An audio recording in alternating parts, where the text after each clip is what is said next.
Yo, first shout out to Clashink because he says, I hope you do more BERG KATSE videos. And shout out to BA2724. Great review. Where's Galactor number 2? Please cover it. Thanks. Yo, that is why we're here today. Galactor number 2. More BERG KATSE. Yo, what are we waiting on? Roll that intro, cuz. Yeah.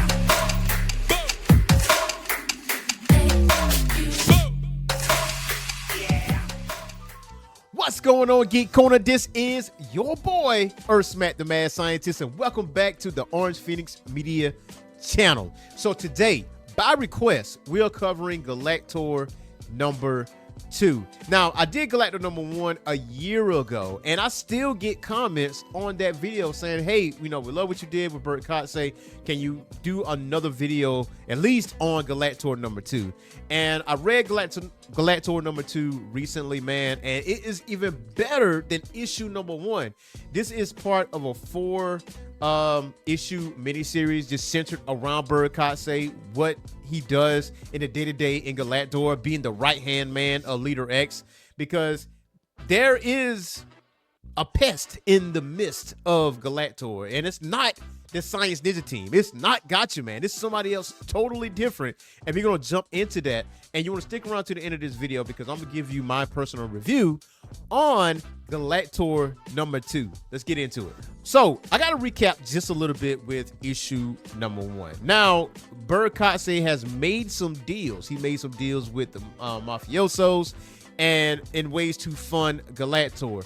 Now it's the mafiosos are called the Lupos, which is a rising mafia outfit. Now he says by the time those petty gangsters realized I'd pervaded their organization, it was too late. Their man Wayne returned, their boss Don Lupo died by my hand, and Galactor emerged from the corpse of their crime family, but still remained. But the thing is, someone tried to kill BERG KATSE. Like, somebody tried to take him out, tried to poison him, and he was able to survive. That's the thing.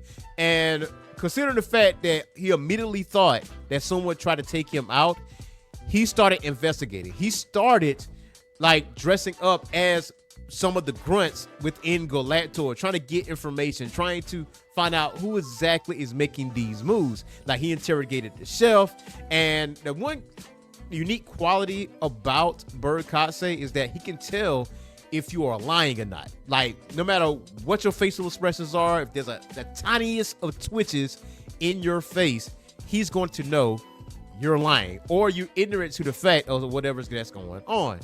Now, with that being said, he continued to infiltrate, continued to try to figure out what exactly is going on. Like, he helped other grunts do work. He sits at the cafeteria table, like, just to hear how people A, feel about him, and B, if somebody's going to slip up, like if there's a plot to take him out.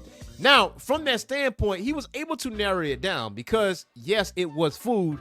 No, it wasn't the head chef in the cafeteria, but they do get food coming into the cafeteria, and that's where the crops come in. And he figured out a Lupo try to take him out, and obviously that's how issue 1 ended. Now, if you haven't read issue number 1, or if you haven't watched our video on Galactor number 1, yes, I will put that link in the end of this video, so go ahead and check that out. Now, going on to Galactor number 2, we get some conversation between Leader X and BERG KATSE. And it goes on to say, BERG KATSE, my student, my vassal, my second in command. Of late, you appear distracted. One might even say reduced. Is this true? Are you indeed diminished? I ask little the death of Science Ninja team, and yet Gotcha Man lives. Where do I find you? At the tip of Galactor's spear. Sheep herding new mechas? Paving new roads to victory? No, far from battle. On a farm. Tending to your culinary interests. Does your mission bore you? Do you not wish lordship over Earth? And BERG says, my apologies, Leader X. There was a brief issue with one of our supply chains. I assure you the matter has now been resolved, but not totally resolved, because if there's a loophole, that means there's more loopholes involved. So this is also one of the most important parts of this issue. And it goes on to say, Neurolog BERG KATSE, Commander GALACTOR, the matter is not received. A sickness grows within my house. The mafia in which we gestated our great organization has infected our ranks. Now, there are not usual rivals from within. Seeking command is the invasion. The Lupo outfit appears to know my secret. These fading malefices near killed me. An attack on me is an attack on GALACTOR and its righteous cause. Their agents must be exterminated. My mutant nature must remain hidden. I will start with the sharpest and deadliest weapon I know, my tongue. And he goes on to say, assemble divisions of GALACTOR, troops, blackbirds, devil stars. You were summoned. You obeyed. That obedience honors me. But most importantly, it honors the movement. All of you have abandoned your families, your past loves to protect this world. GALACTOR must take conservatorship over Earth's resources. Only we can save humanity from itself. And the only true threat to that mission is GALACTOR itself. Now, this is the helm of Tsar Mavvertigo. Like many of you, he envied my rank. He's now quite dead. Know this, I welcome rivals. Survival of the fittest strengthens the whole. However, mission must never be threatened. So at that point, one of the subordinates like, hey, but we know all this. Why tell us this right now? From that point, BERG pulls out the piece on him. He's like, look, continue to let me speak for a minute. Let me go on with my monologue here. He says, but this is not quite the Inquisition. It is an all hands bulletin. You deserve the truth. There is danger lurking among us. Some of you only claim to believe in the mission. Some of you are actual traitors. Now, trust is not required for GALACTOR to function. Trust is not needed to follow orders. Trust no one. And it's like, Commander Kase, if there's further intel, let us serve. If there are traitors among us, tell us more. He's like, no. You have been told what I wish you to know and what you need to know. Little Blackbird, Little Assassin, these are not petty schemes or rivals, not the natural selection our internal culture prizes. This is a crisis.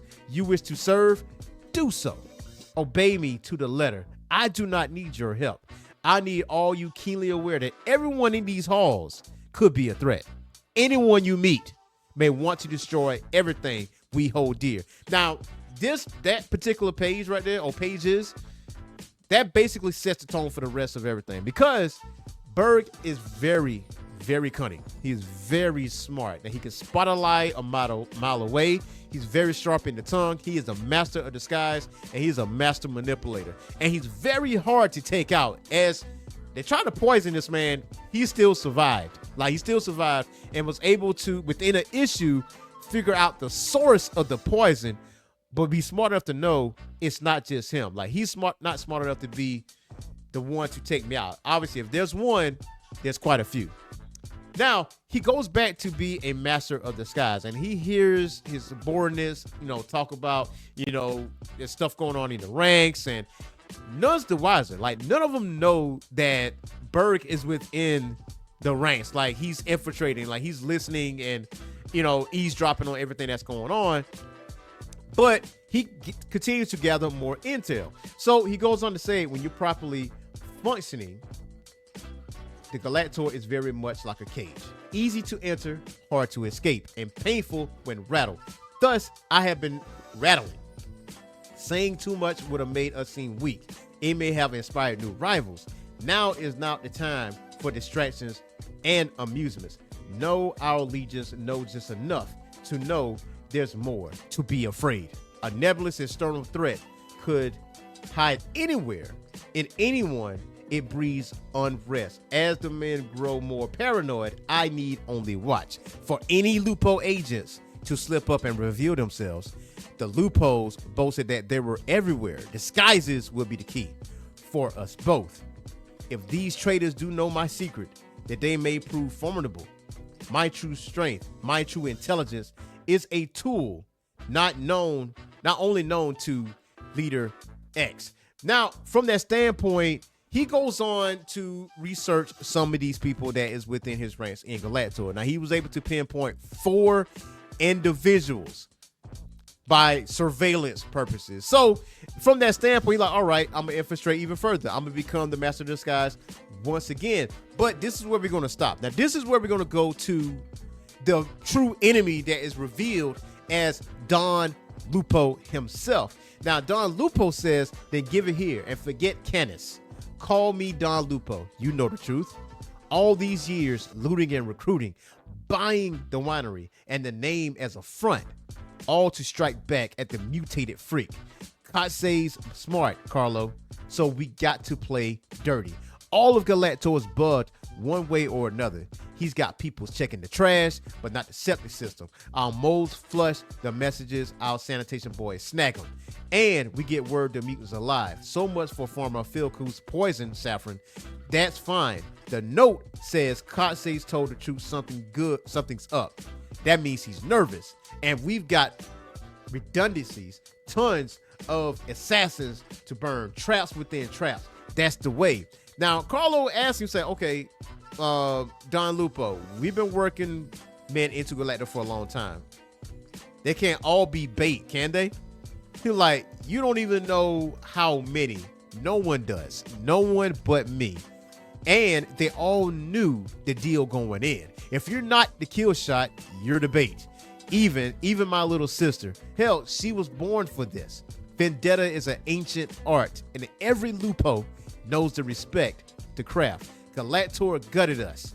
I was a kid then. I couldn't fight, but I could bury my own man. And I'll bury them all in time. But BERG KATSE dies first. He thinks he's so superior. He's a freak of nature. 2 embryos merged in the womb. Mad scientist type stuff. It's not just a secret. It's a secret shame. And the intel like that isn't hard to exploit. Now, at that point, now there is a big secret with BERG KATSE being a mutant and how he became a mutant. And BERG KATSE is very, very concerned by this. And he also said early in this comment that Leader X is one of the only people, if not the only person that knows that secret. Obviously not, because Don Lupo knows this secret. Now, BERG is still in his hole. He's still doing surveillance at this standpoint, but he's like, okay, all right. It's simple enough. Question all 4 reacted unusually to my words, but that doesn't prove they're loopholes. It merely narrows the field. Once cornered, though, once confronted with their actions, their performance will crumble. Their lies will wither. Still, these are mafiosos, killers sworn to the code. While they will crack lightly.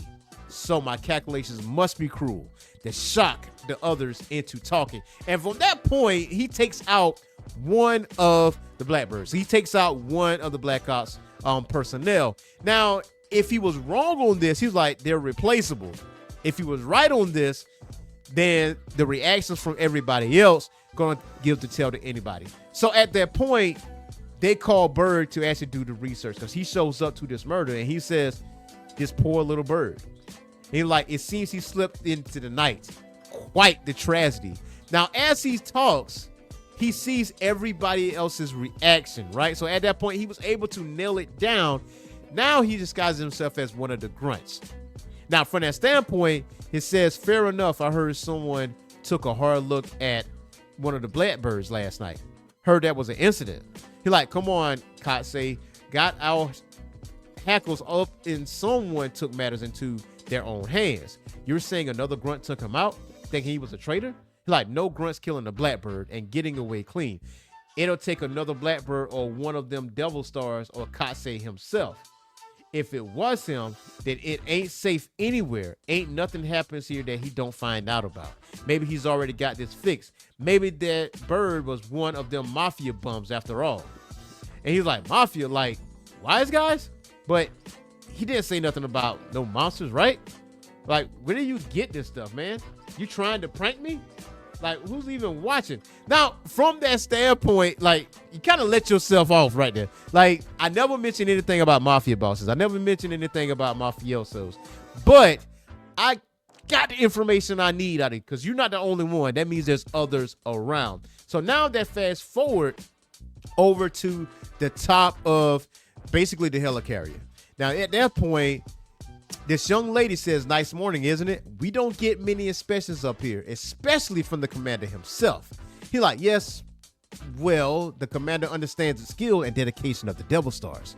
Now, I hunted and killed the others from the shadows, but you get to face me in the light. Even in an enemy, I can respect a superior operator, Lupo." And she was like, "Well, that's quite the accusation, Commander Katse. I'm sure you have proof." He's like, "Proof? If I wished, I could murder you for nothing more than my amusement.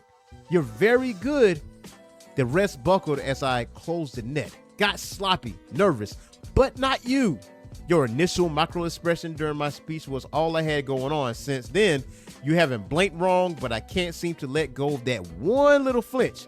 You disguise yourself almost as well as me. How, woman? How did you fool us at intake? How are you concealing your true emotions and intent? She's like, "Well, maybe I'm a natural. Maybe I'm controlling my heart rate with meditation. I could have alexithymia. I could just be a sociopath, or you could just be wrong." Like, wrong. Now you're being absurd. We screen for sociopath recruits, must have strong sense of right and wrong. Otherwise, the mission holds little sway over them.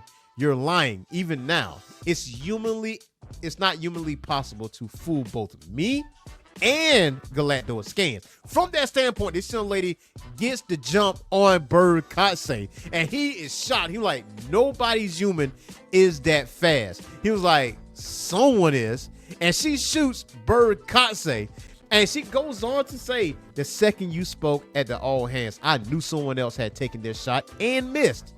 I knew you'd find me. I knew it wouldn't take long. Once you knew to look, so I watched. As you stalked us, I stalked you. Honestly, that part was easier than I thought it would be." You're like, "Now hold on. Don't go yet. You respected me, so I'll do the same. Each of us has a different skill. No two of us are the same. I don't know how the others plan to hit you, but I know my angle, your secret. Not just to play off it, to use it to see I fooled you by being like you, but better. We thought, why stop at being 2 times as smart as everyone else? And you're not the only mutant around, Commander. The name Skywolf, not 2 people I fused in utero, but 3.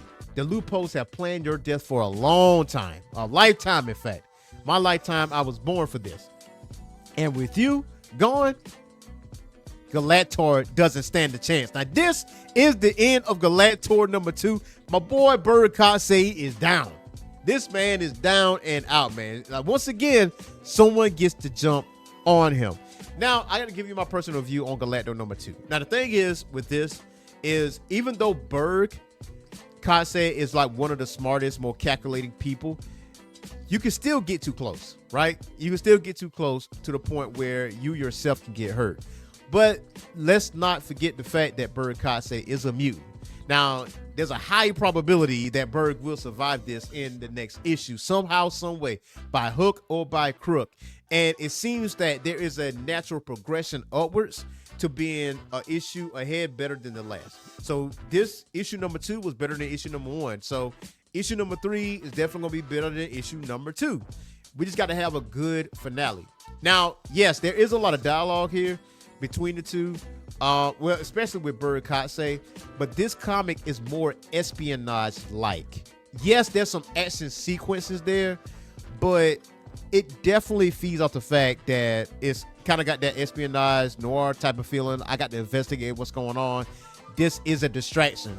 The main goal is Gotcha Man, but I can't concentrate on Gotcha Man while somebody is stabbing me in the back over here. Very good comic, very good miniseries of GALACTOR. I did read issue number 3. Issue number 3 is definitely better than issue number 2, and that's not to say that issue number 2 is bad or issue number 1 was bad. All of them are good. But I do like the fact that things get better every single time. Like, you get these little breadcrumbs, or whatever the case may be. BERG KATSE is not to be trifled with. He is not to be played with. He is not to be underestimated by any shape or form. If you are trying to take this man out, you got to make sure he's no longer breathing. Like that's it. Otherwise, BERG KATSE coming back and he will find you. And there's no place you can hide. Yo, you already know what to do. hit that like and subscribe button and that notification bell, and hit us up in the comments on what you feel and how you feel, actually, about Galactor number 2. Until next time, y'all. Peace.